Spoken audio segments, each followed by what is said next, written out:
പ്രതിപക്ഷത്തിന്റെ ശക്തമായ എതിർപ്പുകൾക്കിടയിലും വിവാദ വ്യവസ്ഥകളുള്ള വഖഫ് നിയമ ഭേദഗതി ബില്ലിന് അംഗീകാരം നൽകി സംയുക്ത പാർലമെന്ററി സമിതി. 14 ഭേദഗതികൾ അംഗീകരിച്ചുകൊണ്ടാണ് സമിതിയുടെ നീക്കം.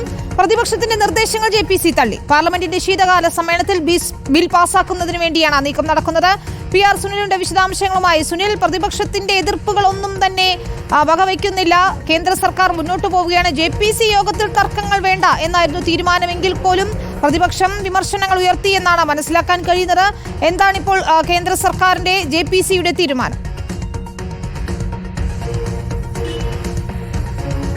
വിനീത, വലിയ നാടകീയ കാഴ്ചകൾക്കും വലിയ പ്രതിഷേധങ്ങൾക്കും വഴിവെച്ച ജെപിസി യോഗം ഏതാണ്ട് അവസാനിച്ചിരിക്കുന്നു. ജെപിസി യോഗത്തിൽ ഇപ്പോൾ വിനീത ചൂണ്ടിക്കാണിച്ചതുപോലെ തന്നെ വിവാദ വ്യവസ്ഥകളുള്ള വഖഫ് ബില്ലിന് അംഗീകാരം നൽകിയിരിക്കുകയാണ്. ജഗദാംബിക പാൽ അധ്യക്ഷനായ ജെപിസി യോഗമാണ് ഇപ്പോൾ വഖഫ് ബില്ലിന് അംഗീകാരം നൽകിക്കൊണ്ടുള്ള തീരുമാനം എടുത്തിരിക്കുന്നത്. ഇനി ജെപിസി റിപ്പോർട്ട് പാർലമെന്റിന്റെ ശീതകാല സമ്മേളനത്തിൽ വെക്കും. നമുക്കറിയാം, 1995 വഖഫ് നിയമമാണ് കേന്ദ്ര സർക്കാർ ഭേദഗതി ചെയ്യാൻ പോകുന്നത്. ആ ഭേദഗതി ചെയ്യാനായി കേന്ദ്ര സർക്കാർ തയ്യാറാക്കിയിരിക്കുന്ന ബില്ലിലെ വ്യവസ്ഥകളിൽ വിവാദപരമായ പല നിർദ്ദേശങ്ങളുമുണ്ട് എന്നാണ് പ്രതിപക്ഷത്തിന്റെ പ്രധാനപ്പെട്ട ആക്ഷേപം. നിലവിലെ വഖഫ് ബോർഡുകളുടെ നിയന്ത്രണം സംബന്ധിച്ചും വഖഫ് ബോർഡുകളുടെ പ്രവർത്തനം സംബന്ധിച്ചുമൊക്കെ തന്നെ ഒരു വലിയ ഉടച്ചുവാർക്കലാണ് ഈ നിയമ ഭേദഗതിയിലൂടെ കേന്ദ്ര സർക്കാർ ലക്ഷ്യം വെക്കുന്നത്. ഇത് രാജ്യത്ത് മറ്റ് പല ഉദ്ദേശങ്ങളോടെ കേന്ദ്ര സർക്കാർ നടപ്പാക്കുന്ന ഒരു നീക്കമാണ് എന്നാണ് പ്രതിപക്ഷ പാർട്ടികൾ തുടക്കം മുതൽ തന്നെ ആരോപിച്ചത്. ഈ ഒരു പ്രതിപക്ഷത്തിന്റെ ഒരു എതിർപ്പ് കൂടി അംഗീകരിച്ചാണ് നേരത്തെ ജെപിസിയുടെ പരിഗണനയിലേക്ക് വഖഫ് ബില്ല് വിട്ടത്. ഏതായാലും ജെപിസി യോഗത്തിൽ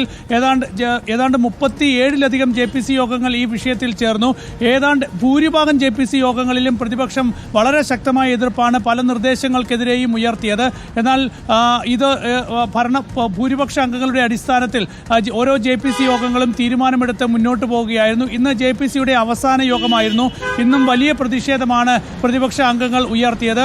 444 ഭേദഗതികളാണ് പ്രധാനമായും ഈ ജെപിസി യോഗത്തിൽ ഉയർന്നു വന്നത്. ഇതിൽ ഭരണപക്ഷ അംഗങ്ങൾ മുന്നോട്ട് വെച്ച ഭേദഗതി നിർദ്ദേശം മാത്രം അംഗീകരിച്ചുകൊണ്ടാണ്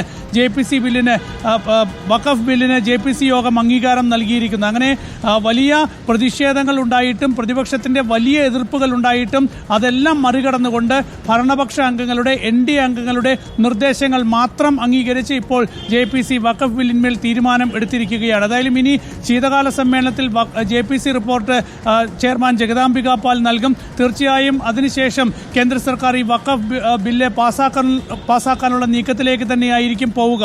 അതുകൊണ്ട് വലിയ പ്രതിഷേധ കാഴ്ചകൾ തന്നെയായിരിക്കും ഈ വിഷയത്തിൽ പാർലമെന്റിൽ ഉണ്ടാവുക എന്ന കാര്യത്തിൽ യാതൊരു സംശയവുമില്ല. ഏതായാലും വഖഫ് ബില്ല് ഒരു കാരണവശാലും അംഗീകരിക്കാനാകില്ല എന്ന നിലപാടിൽ തന്നെയാണ് പ്രതിപക്ഷ പാർട്ടികൾ ഒറ്റക്കെട്ടായി മുന്നോട്ട് പോകുന്നത്.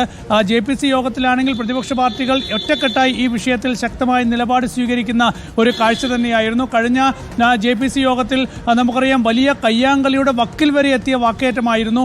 ഒടുവിൽ 10 പ്രതിപക്ഷ അംഗങ്ങളെ ജെപിസി യോഗത്തിൽ നിന്ന് ഒരു ദിവസത്തേക്ക് ചെയർമാൻ ജഗദാംബിക പാൽ സസ്പെൻഡ് ചെയ്യുകയും ചെയ്തു. മറ്റൊരു ദിവസം ജെപിസി യോഗത്തിൽ പ്രതിഷേധിച്ച് തൃണമൂൽ അംഗം കല്യാൺ ബാനർജി ഒരു ഗ്ലാസ് എടുത്ത് ടേബിളിൽ ഉടയ്ക്കുന്ന ഒരു സാഹചര്യമൊക്കെ ഉണ്ടായി. തുടർന്ന് കല്യാൺ ബാനർജിയുടെ കൈ മുറിയുന്ന ഒരു കാഴ്ചയൊക്കെ ഉണ്ടായി. അങ്ങനെ വലിയ നാടകീയ കാഴ്ചകളും വലിയ പ്രതിഷേധവുമൊക്കെയായിരുന്നു ഓരോ ജെപിസി യോഗങ്ങളിലും ഈ വഖഫ് ബില്ലുമായി ബന്ധപ്പെട്ട്. അങ്ങനെ വിശദാംശങ്ങൾ നൽകിക്കൊണ്ടിരിക്കുന്നത് ദില്ലിയിൽ നിന്ന്. ഏതായാലും ജെപിസി യോഗം ഇപ്പോൾ ഭേദഗതികളൊക്കെ തന്നെ അംഗീകരിച്ചിരിക്കുകയാണ്. പ്രതിപക്ഷ പ്രതിഷേധം തള്ളിയിരിക്കുന്നു.